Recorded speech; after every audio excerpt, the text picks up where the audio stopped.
ओम पूर्णमदः पूर्णमिदं पूर्णात् पूर्णमुदच्यते पूर्णस्य पूर्णमादाय पूर्णमेवावशिष्यते.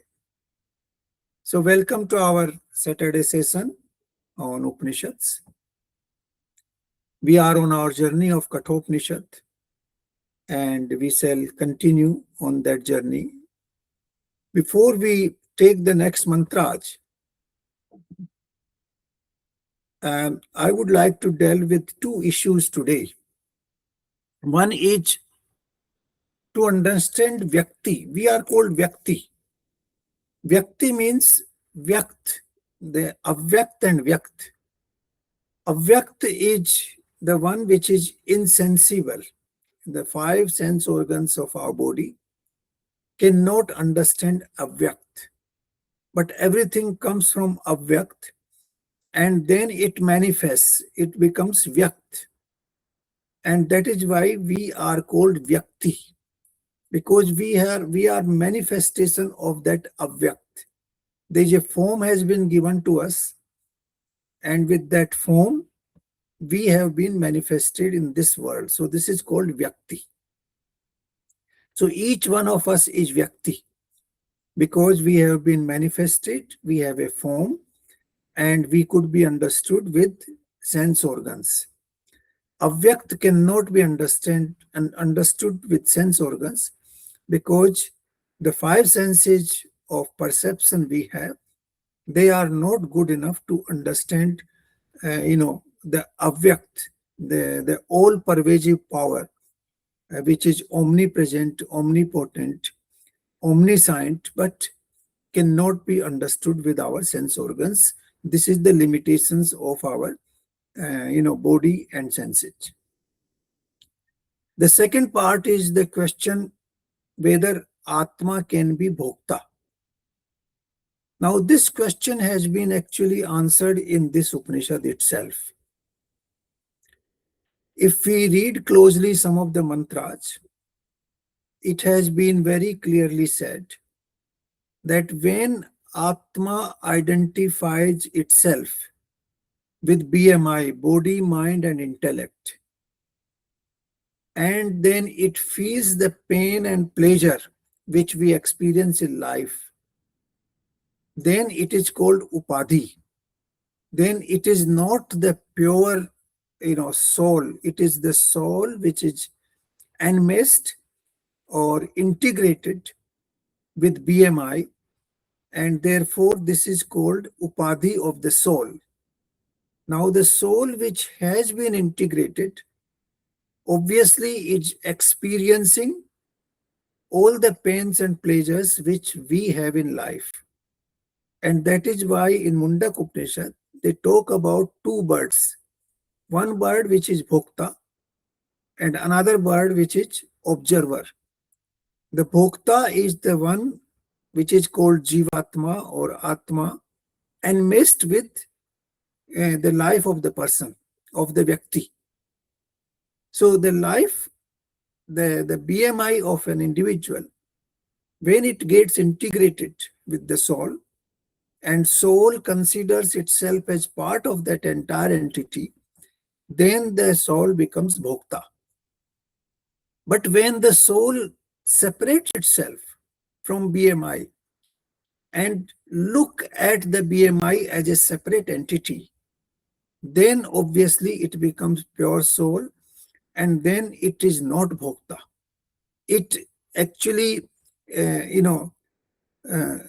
separates itself, or it puts itself separately from the body, and therefore it is not considered as Bhokta. So this is the difference between the pure soul and soul which is Bhokta. And this is what was reference when we talked about light and shadow, Prakash or Chaya. Now this Jivatma is the Chaya, is the shadow of Paramatma, and that shadow is actually enmeshed with our body system, and that is why it becomes Bhokta. And that is why there is a clear reference to this, aspect of life. Now, last time we saw the two great, uh, mantras of this Upanishad, which are very, very popular and very commented upon. In those mantras, the human being has been compared to a journey on a rath, journey on a chariot.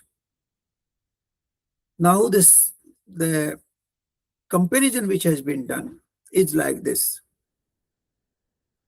the body is the rath, the body is the chariot, which enables us to perform this journey. So, body is that part. Then, horses in the chariot are our sense organs, which are pulling us here and there. There are 5 different paths of these chariots, of these horses actually. These paths are basically the 5 directions of our senses. The sense of hearing is the hearing, that is the direction. The sense of touch is the touching, the touch. Then the sight, that is to see, the form. Then the smell, nostril, and the taste. So these 5 directions are taken by the sense organs depending upon what is possible, what is available. We will discuss that in slightly greater detail. So there are 5 paths open to them.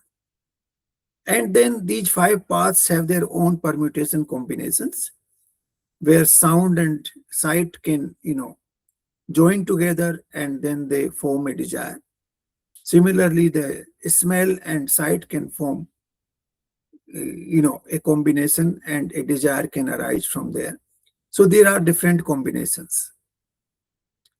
Then we have, lagam. Lagam is the rope which a person is using to control the horses.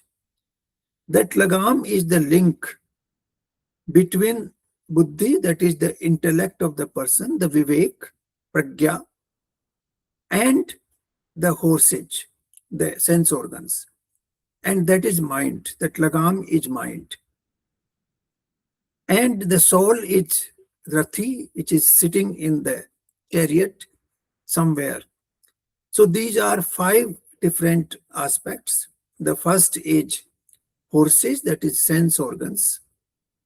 The second is lagam, which is mind. The third is intellect, which is Sarthi, or the person who is driving the chariot. The fourth is the Rathi, that is the soul. And fifth is the chariot itself, which is the body. Now we should, this is absolutely fantastic comparison of human body with a chariot. This is actually happens. Now let us understand this in little bit depth. Now we see these are the 5 organs which are part of our body. Then there is 6th aspect, which is outside, which is the world, which is sansar or jagat. Now the sansar or jagat offers many temptations. Like when a horse is, going around in the field, it looks at different variety of grass. It likes a particular variety of grass, it goes towards that. It likes something else, it goes towards that. So the horses are being attracted by the quality of grass and other vegetation which are available in that pasture. Similarly, our sense organs are attracted by the variety of temptations which are available in this world, in this sansar, in this jagat. These temptations can take variety of forms, and that variety is actually changing constantly. That is why it is called jagat. Jagat means which is constantly changing. Gati is constant part of jagat. And therefore, the constant change keeps creating new temptations every single day. If we look at our own, personal life, we are tempted by one thing or the other.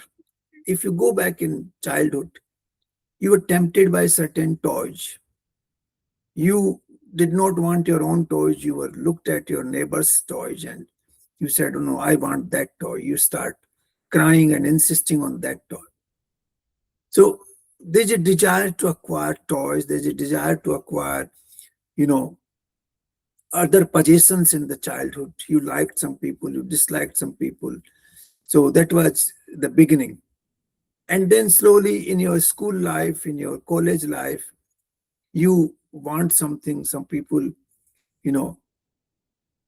wanted to go to a library. Some people wanted to go to a cafeteria, a chai stall, a tea stall. Some people got temptation from, smoking. Some people got temptation of drinking. Some people just, went with their friends and went to the nature, went for a walk. That they were tempted by that. Some people are tempted by theater. They go and play in the theater. They sing, they dance. Some people, wanted to go to gym. Some people did yoga. Some people did. So there are a variety of, attractions. And you decide on one of those attractions which you want, one or more, but depending on that, whether it is food, exercise, whether it is, the pastime, whether it is friendship, all that. So your sense organs act. When you grow adult, you have different other desires. You want a companion, you want a friend, you are attracted by beauty, you are attracted by sound, you are attracted by, smell. You have different preferences which keep changing. So with change of time, with change of your own age and the outside attractions, the temptations keep coming. There was a time when phone came, the fixed phone came. People wanted to have fixed phone. The banking system came, they wanted to open a bank account. Then came cellular phone, you wanted a cellular phone. Some people, there was a time when we had these cassette recorders, these video cassettes, video, players, VCRs. I remember when I first traveled abroad, a lot of demand for VCRs and VHS cassettes. Now all that has disappeared because the technology has changed, the things have changed. Jagat has moved in a different direction. So depending on the stage of Jagat and our own evolution, these demands, these desires keep changing. And this is a reality with every one of us. Now with the changing desires, can we come to a point where we can say, no, I don't have any more desires? Now that is a difficult situation. So the sense organs, 5 sense organs, keep taking you into this world. They keep dragging you into the world through their individual tendencies, individual power, and the combination of 2 or 3 sense organs. They keep pulling you into this world. There are varieties of paths which we take as a result. Now, that is the horses going into the pasture. This is like the horses going into the pasture. The horses go in the direction they feel, it's good for them. And they are attracted by a variety of grass and vegetation in that pasture. Similarly, we are attracted in this world by variety of temptations. Now, how do you control your horses? How do you control your sense organs? The horses we control through, the lagam. The lagam is the right word. And the person who is controlling lagam is the Sarthi. Sarthi is that person who is wise, who knows the direction, who knows how to control the horses, and who knows where is the destination. So Sarthi is the intellectual prowess of a person that tells him that this is the direction of life you should take. These are the temptations which you should avoid. These are the temptations we should accept. This is the path which you should take. This is your destination. And all those directions are given by Sarthi. But Sarthi is giving these directions through the mind, through the Lagam. Mind is the connecting, instrument between the Sarthi and the horses. In our body system, the intellectual power, the pragya, the vivek, that is the connecting, that is the deciding power, but the connecting power is our mind, which controls senses. Now, mind is actually somehow more sympathetic to senses. It tends to go with the senses normally. And then intellect keeps interfering in the process. Don't do this, don't do that. But sometimes the mind accepts it, sometimes it does not. Because mind has its own quality. Two of the mind's quality are, one is that it is constantly on movement. Second, it constantly doubts. These are the two great, or I would say qualities, not great, but qualities of the mind. Constant movement it moves faster than the wind. It moves faster than the sun rays also. In a second, it can take you to the moon. Next second, it can take you to the Mars. Then it can take you to London, to New York, to Washington, anywhere, Calcutta, Delhi, Pune. So it can take you back in time as well to your childhood. Nobody can take you there except the mind. And it can take you in the future. You can think about, what will happen to me after 10 years? What will be my state? So this mind is constantly moving. It is called vague. Vague is, like the wind is moving, the mind is moving. So this is one problem with the mind. The second problem is the doubt. So the Sarthi, which is the intellect, which keeps controlling the mind, sometimes it succeeds, sometimes it does not succeed. It tells mind that this is not good for you. Don't allow sense organs to do this. But then mind doesn't listen. For example, there's a patient of diabetes. Now your intellect tells that you should not eat sweets. Mind sometimes listen, no, I can eat little bit. What is the harm? This is not going to hurt me. The sweet is also needed in the body. So it creates a second opinion. It gives you another direction. And then you end up eating the sweet, ignoring the intellect. So this is one example. Sometimes, we see those things in India. People, for example, don't observe the traffic lights. The intellect tells you, no, this is not correct. It's you should not jump the traffic lights. It's not good. But then your mind says, no, let's go. How does many people are doing it?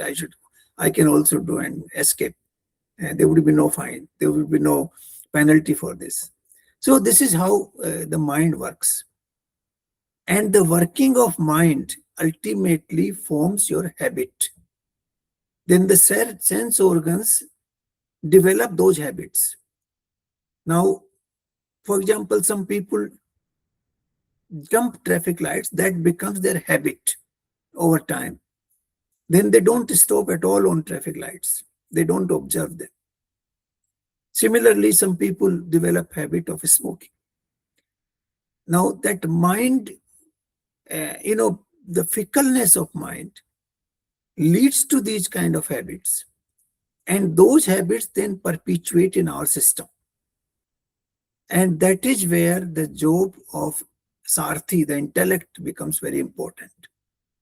The intellect has to be strong enough to keep intervening and telling the mind that this is not good, you must take a vow not to do it. And that vow is very important. The Sankalp Shakti, the power of determination, that is very, very important. And that power of determination must be enforced by the Sarthi, by the intellect. Now, so this is the struggle which keeps going on in our own self. The struggle between intellect and mind and sense organs. The sense organs, on the other hand, they keep pulling you. They get temptation. They see an advertisement where you see a beautiful film. Then the sense organs say, no, no, I must see this film. The sense organs try to persuade the mind. Then mind says, okay, let's go. Intellect says, no, no, this is no good film. Don't do this. Don't waste your time. But nobody listens to the Sarthi. Nobody listens to the intellect. And then you follow the mind and the sense organs achieve their objective. So this is the struggle between these three forces: the sense organs, the mind, and the intellect. Rationally speaking, the intellect should prevail because intellect gives you the power to analyze a situation, to find out what is good, what is bad, to tell you this is in your interest, this is not in your interest. And therefore, normally we should follow that advice of the intellect, the what we call vivek. Sometimes the intellect also takes advice from outside sources, from experienced people. We meet them. We say, okay, give your opinion, how to follow the path of spirituality. Now that person gives you his views, and then your intellect listens to it and then tries to enforce. But then your mind says, no, no, forget about this. This is all vague. We don't see anything. What is it? What is there in spirituality? Nothing. The spiritual people are very poor. They are, not able to, you know, display any prowess at all. Look at the rich people. They have so much wealth. They can do this. They can do this. They can acquire power. They can control powerful people. So all these arguments come into play. The arguments are basically between mind and intellect. Every single day, we have this struggle. Every single day. In fact, many times a day. On a simple issue. Okay, you are going to a birthday party of your friend. Then your rationality will say, okay, this is the good gift we should carry. This is the dress we should wear. Then your mind will come into play. No, no, no, this is not required. Look at what others have done, what I should do. We should, do this. I should wear this clothes. So all that struggle keeps going on inside. It is an internal struggle.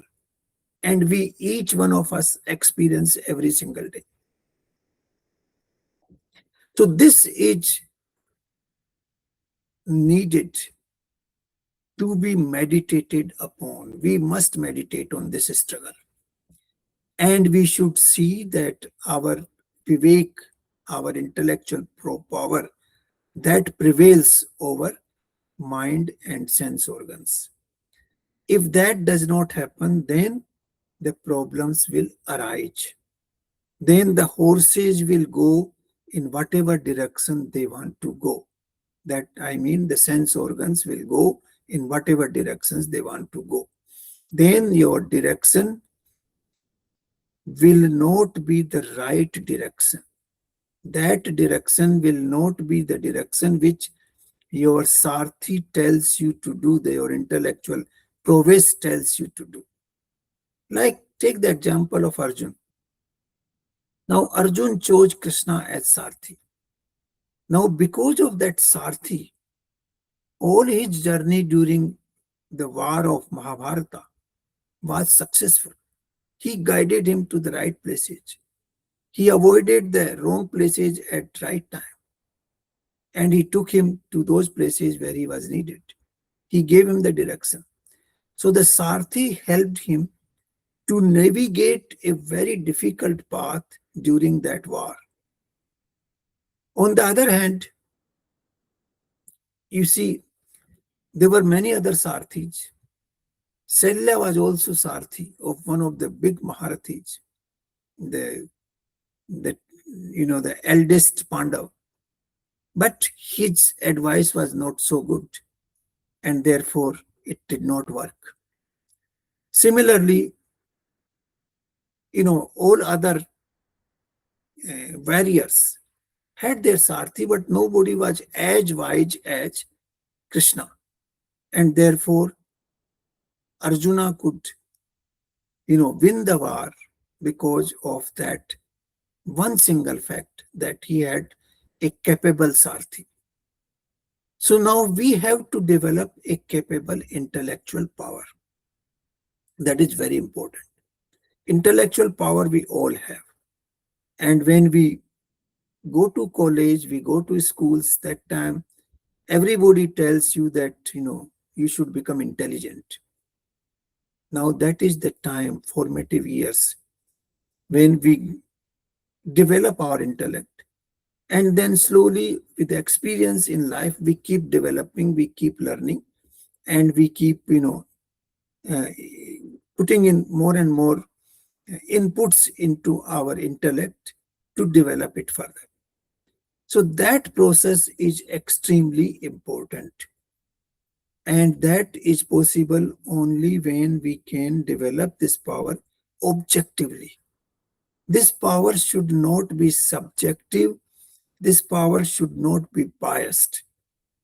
I've seen a lot of intellectuals who are not able to think independently. They have association with XYZ.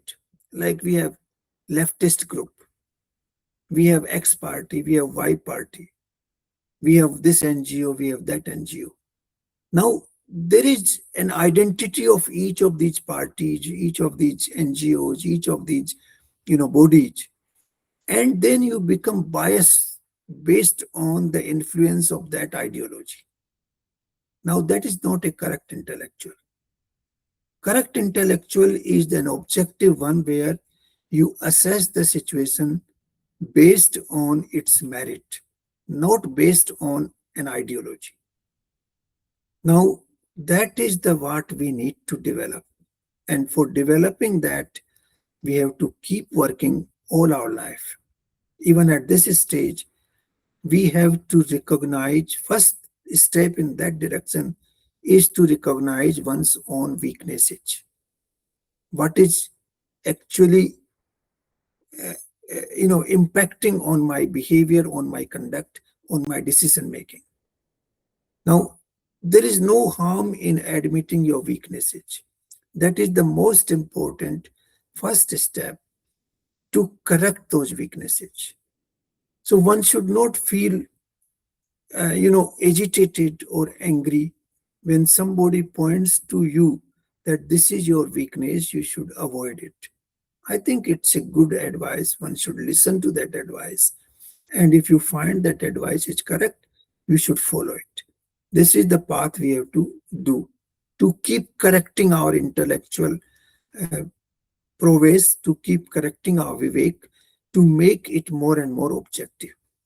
So these are three important parts. Now we have not talked about the body, the rath itself so far. Now body is very important because without rath you cannot perform the journey. If you start walking, how long can you go? You can go to a few kilometers and then you will feel tired, you will stop. So you need a vehicle to perform this journey. And therefore we have to keep our body in good shape, which is very important. Good shape means that you need to do regular exercise. You have to take proper sleep. You have to take appropriate meal. And your thought process should be based on the advice of your intellect. So if we do these four things, regulate our food properly, food and drinks, whatever we take, they should not be impulsive. They should be based on, uh, you know, objective analysis what your body needs. Secondly, exercise is very important to keep the body in good health, and proper sleep, 6 to 8 hours, depending on the individual. You need to sleep. And then your thought process also actually impacts your body. And that thought process should be positive. It should not be negative. You should not keep thinking that, tomorrow I'll fall sick and then there would be nobody to look after me, and I will be totally isolated and scared. What will I do? What will happen to me? Those kind of thoughts are no good. You should have positive. Like if you keep thinking, oh, in this business, if I take this risk, I will lose all my money, then you will never start the business. So positive thinking that, okay, whatever I do, these two mantras. Now we have not talked about the soul so far at all, the Rathi, who is sitting in the Rath. Now the Rathi is the one which is, completely different than all these four elements. The sense, the body, the sense organs, the mind and the intellect.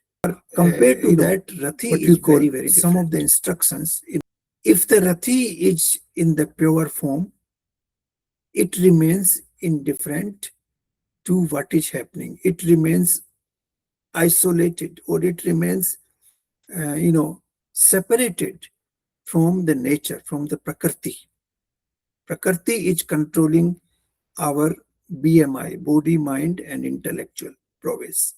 That is controlled by Prakriti, Trigunatmak, power of this universe. But soul is beyond that. But what happens normally, soul get completely attached to BMI, and then it becomes bhokta. It is experiencing the pain and pleasure along with the body and mind. This is what happens with Jivatma when it is completely attached to BMI. So we have to try and detach that soul. The soul should remain objective observer. It should only observe what is happening to the body-mind complex.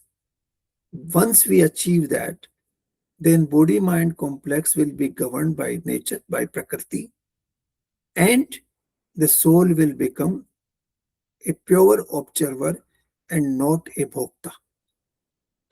So this is how these mantras explain this whole body-mind complex which we have available to us. Now, a few more points here. When we move into this world, these temptations, or they are called visay. Actually, the visay word comes from vish. Vish is, poison. So these vishays are actually poisonous. They keep poisoning our mind. You go to a showroom and then you feel like buying, beautiful jewelry. You feel attracted by that. You feel like buying some wonderful dresses. And you go to a crowded place and you find some beautiful lady or handsome man, then you are attracted there. So all these attractions which you have in this world, beyond the needs of the body, they are called visay because they are poisonous. They keep poisoning your mind. And because of that poisonous approach, it keeps, taking your mind in that direction. The sense organs and mind, they form a union. They ignore the intellect and they go into their own direction. And that direction is absolutely, a direction which is we don't know the consequences of that direction. It is a direction without any determined direction, without any destination, and that is very risky. So to uh, and this entire journey, the attraction of our sense organs towards visay, towards uh, you know this world which is keeps seducing you all the time, that is actually maya. That maya is the link between mind, senses, and this world, which keeps attracting you and keeping you in that world all the time. This is this is very important. Even the rich people, even the very powerful people who have achieved almost everything in life or everything in life, even they remain completely attached to this world.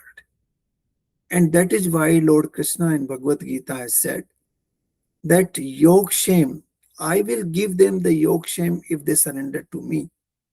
Now, we remain entangled with yog shame. We feel today is safe, but what happens tomorrow?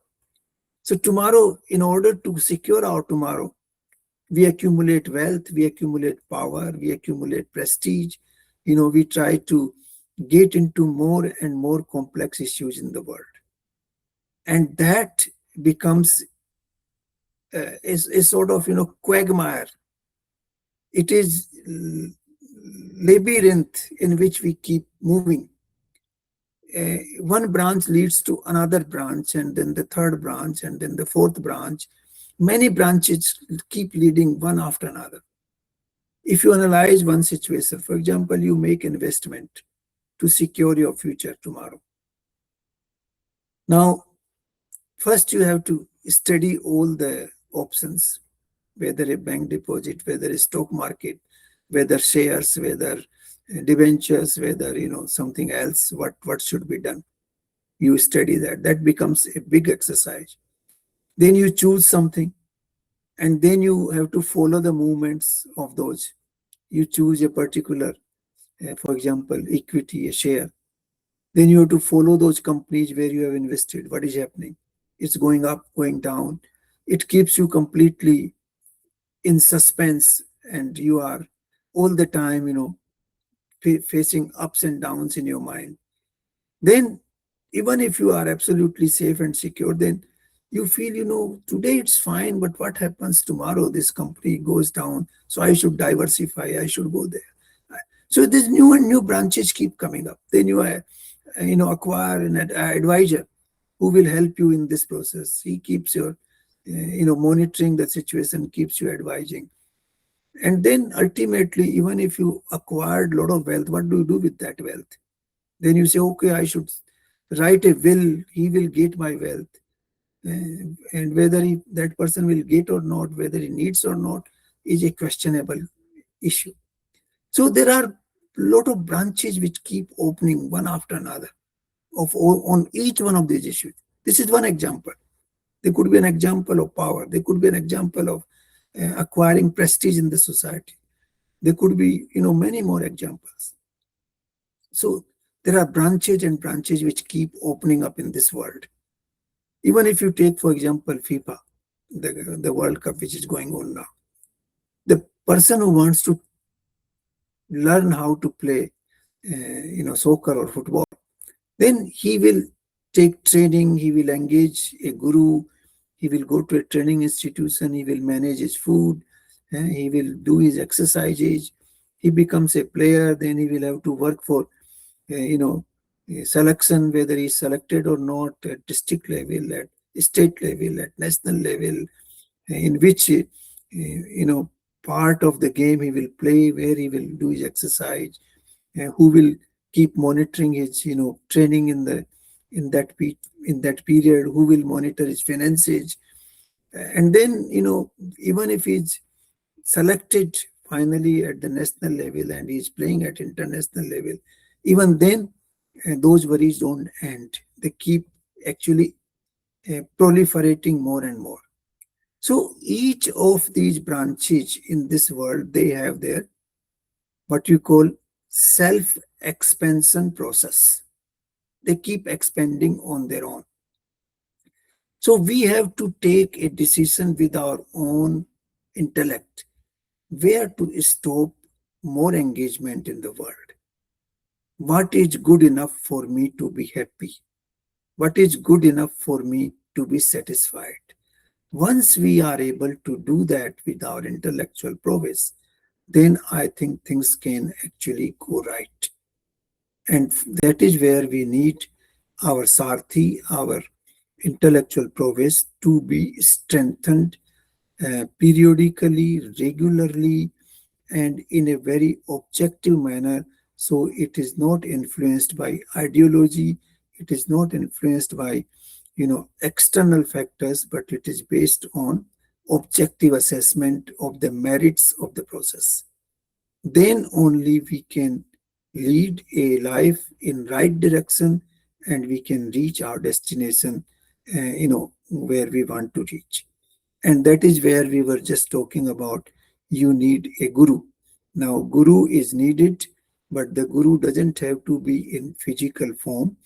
It could be in the form of, you can listen to the videos these days, you can read the books, you can read the life story of the person, you can follow certain ideals of an individual. Those can guide your life, but you have to be firm on that. You cannot be fickle. If you are fickle, then you are following your mind, not your intellect. And that is what we call it manmani. ये व्यक्ति तो मनमानी कर रहा है, that he is following his mind, not the intellect. He is बुद्धिमान नहीं है, ये मनमानी करता है. So that is what we say. So buddhiman person, the person who is endowed with good intellect, will not do that. He will guide his mind, he will guide his sense organs in the correct way so that he can follow the path of life in the right direction and reach the destination where he wants to reach. So this is what I thought I will mention today, because this is concerning each one of us. Each one of us face this struggle every single moment of our life. This struggle between our body, between our sense organs, between our mind and intellect is an ongoing struggle. And this is what we need to understand. This is also a psychological lesson, but this is also a spiritual lesson. And that is what this Upanishad tells us, that manmani nahi karo. You should follow the intellectual prowess, make your intellect sharp, make your intellectual prowess objective, and let it become strong, let it govern your mind, let it govern your sense organs, so that you can lead a life in the right direction. Thank you.